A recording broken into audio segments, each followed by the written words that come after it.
င်းရဲနွမ်းပါမီတိုက်ခန်းငါးခေါတောင်မတက်လိုင်းပဲရုံးကန်နေရတဲ့ပကြီးစီယာလေးဟွမ်တဲ့ဇလန်ကစတင်ပါတယ်သူကအနုပညာကိုမြင်လို့ပေမဲ့ပကြီးကားတွေကနေဝင်နေလေးပဲရပါတယ်ဒီနေ့မှာတော့လမ်းမေးမှာထိုင်ပြီးလှပတဲ့မိန်းကလေးတယောက်နဲ့ပုံတူကိုဆွဲနေတော့ပကြီးကားပြီးတော့သူမကိုယ်တိုင်တောင်အောင်ချီချုံဟဲရပါတယ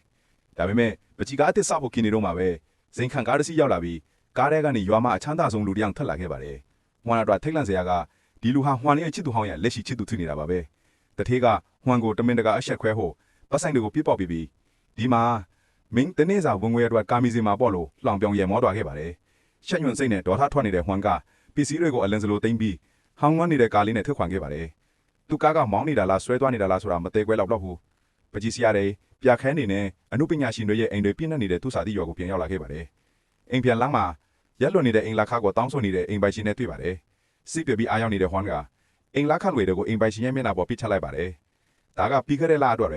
ဲဒီလာခါကကြံနေတယ်လို့အိမ်ရှင်ကပြောတော့ဟွမ်ကနောက်မှပြေးမယ်လေလို့ပပပြန်ပြေး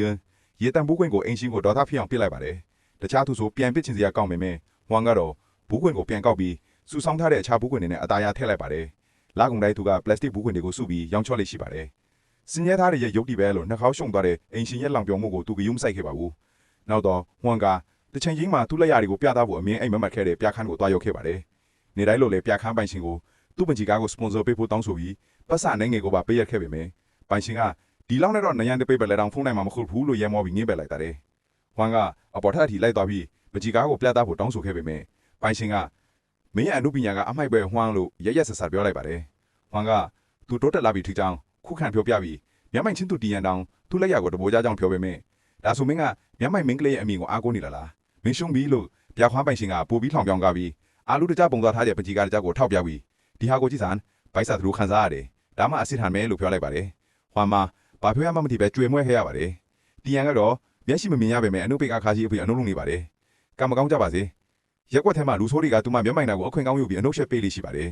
တနေ့မှာတော့ဟွမ်ကသူမကိုအနှုတ်ဆက်ပေးနေသူတရားကိုမိသွားပြီးချက်ချင်းလက်ဆချလိုက်ပါတယ်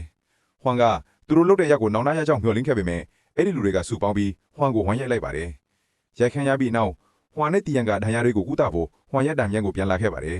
်ဟွမ်ကငါတို့ကိုကရုဏာမရှိပဲရိုက်ခဲ့တယ်လို့စကားချင်းပြောင်းနေတော့မှရိုက်ခံနေသူတွေရဲ့အော်ဟီတန်ကိုကြားတဲ့တီရန်ကဟုတ်တယ်သူတို့အော်ဟီတန်နာကျင်နေလာကိုငါကြားတယ်လို့ပြောလိုက်တော့ဟွမ်ကတကယ်တမ်းကျသူပဲရိုက်ခံနေဟာလာကိုမသိလိုက်ရပါဘူးဟွမ်ကတီရန်ကိုဖဏတတိတရန်လက်ဆောင်ပေးပြီးအတူတူခဏတာကခုန်ခဲ့ကြပါတယ်ရုတ်တရက်အခန်းထဲမှာနောက်ထပ်လူတစ်ယောက်ရဲ့အတန်အိုးကြားလိုက်တဲ့အခါဟွမ်ကဖဆက်ပိတ်ပြီးဘာကြောင့်လဲလို့မမေးဖို့အမြန်ပြောခဲ့ပါတယ်သူကတငယ်ချင်းမှာ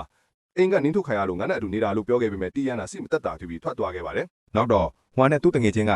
အရသာဖို့အခေါင်းမုံပေါ်ကိုတက်ကလေးပြီးအတော်လေးမူးရင်နေချင်းမှာရုတ်တရက်သူ့အပေါ်မှာအာကာသရန်တကြီးပေါ်လာပါတယ်ဟွမ်မှလန့်လို့ပြီးသူ့တငယ်ချင်းကိုနှိုးဖို့ကြိုးစားပေမဲ့သူ့တငယ်ချင်းကတော့လုံးဝကိုတတိလေးရှိခဲ့ပါတယ်အာကာသရန်ပေါ်ကနေကာတွန်ချက်ကောင်ဝင်ဖြစ်တဲ့မင်းကလေးတယောက်ကဆင်းလာပြီးပကြီးဆွဲမဲ့နေရာကိုရောက်လာပုံရလဲနောက်ထပ်နေရာကိုညွှန်ပြနေပါတယ်ဟွမ်ကသူတို့ကိုဓာတ်ပုံရိုက်ဖို့ကြိုးစားပေမဲ့မီးလင်းသွားတာကိုမေ့သွားတဲ့အတွက်ကြိုးသားတွေကသူ့ကိုမြင်သွားပြီးစက္ကန့်ပိုင်းတွင်သူတို့ရဲ့တင်ပေါ်နဲ့အတူပျောက်ကွယ်သွားတယ်ပါတယ်ဒါပေမဲ့ဟွမ်ကသူတို့တခုခုပျောက်ကျသွားတာကိုသတိထားပြီးတွားကြည့်တဲ့အခါဘောပင်တစ်ချောင်းကိုတွေ့ခဲ့ပါတယ်ပကြီးဆရာဖြစ်နေတဲ့သူကအဲ့ဒီဘောပင်ကိုတင်ထားပြီးအိပ်ပြဝင်ခဲ့ပါတယ်နောက်နေ့မှနိုးလာတော့ညကဖိခဲ့တဲ့အရာတွေကိုပြန်မှတ်မိပြီးထိတ်လန့်တုန်လှုပ်နေခဲ့ပါတယ်မင်းတင်နေတာလားအိမ်ဒီကလာတို့မေးတဲ့သူ့တငယ်ချင်းကိုအခေါင်းမုံပေါ်မှာဖိခဲ့တဲ့အရာအားလုံးကိုပြောပြခဲ့ပါတယ်ဒါပေမဲ့သူ့တငယ်ချင်းကအသေးစိတ်တစ်ချက်တွေကိုပြောပြနိုင်တဲ့သူဟွမ်ကသူ့တငယ်ချင်းလည်းမြင်ခဲ့တယ်လို့ထင်ပေမဲ့အိပ်ပြဝင်ကမှာဟွမ်ကိုယ်တိုင်ရိုသား၃ယောက်ကိုဆွဲပြီးသူ့ကတင်းပေါ်မကျေနပ်မဲ့ရေချင်းတဲ့အလိုသူ့တငယ်ချင်းကရှင်းပြလိုက်ပါတယ်ဘယ်သူမှမယုံတဲ့အတွက်ဟွမ်ကလူတွေကိုဆဲသွင်းဖို့လမ်းပေါ်ထွက်လာပါတယ်ပကြီးချွဲနေချင်းဆဲရောက်ကုန်တော့အစားထွေးရှာမတွေ့တဲ့ညကတွေ့ခဲ့တဲ့ဂီယိုသားဘောပင်ကိုယူတုံကိုဆုံးဖြတ်လိုက်ပါတယ်အခြားဆက်ရောက်ပေါ်စင်ဆန်းဆွဲကြည့်တော့ရုတ်တရက်ဖူဆွဲလိုက်တဲ့ပုံဟာအကျစ်ဖြစ်သွားတော့ဒီကိုတွေ့လိုက်ရတော့ထိတ်လန့်သွားခဲ့ပါတယ်ဖြစ်ပျက်ထဲတာကိုတေချာစင်ဟိုပန်းတီတွေချက်ထပ်ဆွဲကြည့်ပေမဲ့လည်းအမှန်ဖြစ်လာတဲ့အတွက်ဝမ်းသာအာရနဲ့အဲ့ဒီပန်းတီကိုစားကြည့်ပါတယ်စိတ်လှုပ်ရှားစွာနဲ့ဂျန်နေတဲ့ပန်းတီကိုအိတ်ထဲမှာထည့်ပြီးသူ့တငယ်ချင်းစီကိုပြေးသွားပါတယ်ပန်းတီရဲ့အချွင်းလေးကိုပြပြီးဆွဲလိုက်တာနဲ့အသက်ဝင်လာတဲ့ဆိုတာကိုရှင်းပြပေးမယ်ထုံးစံတိုင်းသူ့တငယ်ချင်းကတော့မယုံပါဘူးဂျန်တဲ့ပန်းတီကိုစားပြီးမင်းဖားရီမိုင်းနေတာလေးဆင်ယုံသွားပြဆင်လို့ပြောလိုက်ပါတယ်ဒီကိုတက်တည်ပြဖို့ဟွမ်ကတငယ်ချင်းတောင်းဆိုတိုင်းရွှေချောင်းတစ်ထောင်ကိုဆွဲလိုက်တော့ချက်ချင်းမပြောင်းပဲပုံအတိုင်းကြံနေခဲ့ပါတယ်သူ့တငယ်ချင်းကဆက်ရက်ကိုပရင်းဖောက်ကနေလွှင့်ပစ်လိုက်တော့ရုတ်တရက်အဖိုးအိုးတယောက်နာကျင်သွားအော်ဟီတန်ကိုကြားဟဲ့ပါတယ်ဆက်ရွက်ကသူ့ကောင်ကိုထိသွားတာပါအဲ့ဒီလူကပရင်းပေါက်ကနေအိတ်ခလဲတွေနဲ့ပစ်ပေါက်ပြီးဆဲဆူနေတော့မှမြေကြီးပေါက်ကရွှေချောင်းကိုကောက်ပြီးဘာမှမထိခဲ့သလိုအိတ်ထဲမှာထည့်ပြီးထွက်သွားခဲ့ပါတယ်ဒီအခါမှဟွမ်ရဲ့သူငယ်ချင်းကယုံကြည်သွားပြီးရွှေတုံးကြီးကြီးတစ်ခုဆွဲခိုင်းတော့နှစ်ယောက်သလုံးအံ့ဩခဲ့ပါတယ်သူတို့အခန်းချင်းလေးမှာနေရတဲ့အတွက်ဟွမ်ကအေးကနန်းတော်ကြီးကိုဆွဲဖို့ဆုံးဖြတ်လိုက်ပါတယ် သူဆွဲလိုက်တာနဲ့ရုတ်တရက်မျိုးလေမှာနန်းတော်ကြီးတစ်စီတော်လာပြီးလူတွေအားလုံးတုန်လှုပ်ခဲ့ပါတယ်ခဏကြာတော့ရဲတွေရောက်လာပြီးငါတို့ဒီကို9မိနစ်လောက်ပဲရှိတာသားပါတယ်ဒီကိုစောက်ဖို့ဘသူကအချိန်ရခဲ့တယ်လေလို့ရှုပ်ထွေးနေကြပါတယ်ရဲတွေနန်းတော်တကားကိုဖွင့်ဖို့ကြိုးစားတော့မှဟွမ်နဲ့တငယ်ချင်းကအမားကြီးမားသွားပြီဆိုတာကိုသိလိုက်ရပါတယ်ဟွမ်ကပကြီးကားကိုဖျက်ဖို့ကြိုးစားပေမဲ့ဘယ်လိုလုပ်ရမယ်မသိခင်မှာဘောပင်ပေါ်မှာမလိုချင်တဲ့ပုံတွေကိုဖျက်လိုက်တဲ့ခလုတ်တစ်ခုကိုတွေ့လိုက်ပါတယ်သူနှိမ့်လိုက်တာနဲ့တပြိုင်နက်နန်းတော်ကြီးကလူလိုရဲ့မျက်စိရှင်းမှာပျောက်ကွယ်သွားပြီးလူတွေအားလုံးအံ့ဩသွားပြီးစကားမဲ့သွားခဲ့ကြပါတယ်အခန်းထဲကိုပြန်ရောက်တော့ဟွမ်ရဲ့တငယ်ချင်းကငါတို့ပတ်စံဆွဲရမယ်အနည်းဆုံး200လောက်ပေါ့လို့ပြောပြီးသူကိုယ်တိုင်ကနန်းဆွဲကြည့်ပေမဲ့ငွေအဖြစ်မပြောင်းပဲကနန်းတိုင်းကြံနေခဲ့ပါတယ်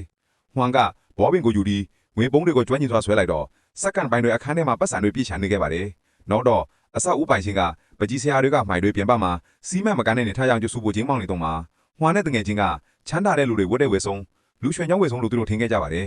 ဟွမ်ကပတ်စံအများကြီးထုတ်ပေးပြီးဒီမှာနောက်ထပ်တေလိုင်းနုစာအင်္ဂလခါကိုအိမ်ပိုင်ရှင်ကိုပေးလိုက်တော့တချေကဘေးကရမှမသိလို့အံ့ဩသွားခဲ့ပါတယ်မကြခင်ရက်ွက်ထွေးကလူတွေကဟွမ်ကိုဇင်ခံကား3စီးနဲ့မြင်တွေ့ခဲ့ကြပါတယ်သူအမြတ်မှတ်ထရတဲ့နန်းတော်ပွဲဟုထိတ်တန်းအင်ဂျင်ဘေးကုမ္ပဏီတစ်ခုကိုတွားခဲ့ပါတယ်အဲ့ဒီမှာဒေါ်လာ15မီလီယံတန်တဲ့အိမ်တစ်စီးကိုဝယ်ဖို့ညင်းဆိုနေတဲ့ချစ်သူဟောင်းကိုတွေ့ခဲ့ပါတယ်ဟွမ်ကအတွင်းရင်မှုကိုချင်းကပ်ပြီးမြို့ရဲ့အထူးတီးခြားနေရာမှာရှိတဲ့နန်းတော်နှစ်စီးကိုတောင်းခဲ့ပါတယ်သူကပတ်စံတွေထုတ်ပေးပြီးချစ်သူဟောင်းရှိမှချက်ချင်းပေးလိုက်တဲ့အတွက်သူမကနောင်တရသွားခဲ့ပါတယ်အဲ့ဒီညမှာဟွမ်ကသူဝယ်ပေးထားတဲ့နန်းတော်အသစ်ကိုခေါ်သွားပြီးမျက်မှန်ချစ်သူတီယန်ကိုအံ့ဩစေခဲ့ပါတယ်ဒေါ်လာ40တန်နန်းတော်လူတွေအားလုံးမင်းရဲ့အကြောင်းနဲ့မင်းဝဲတဲ့အရာတွေကိုပြောနေကြတာလို့ပြောလိုက်တော့အံ့ဩမှုပြတ်သွားတာကိုဟွမ်ကနည်းနည်းစိတ်ပြတ်သွားပဲနဲ့ပါတီပွဲကိုတော့ဆက်လုပ်ခဲ့ပါတယ်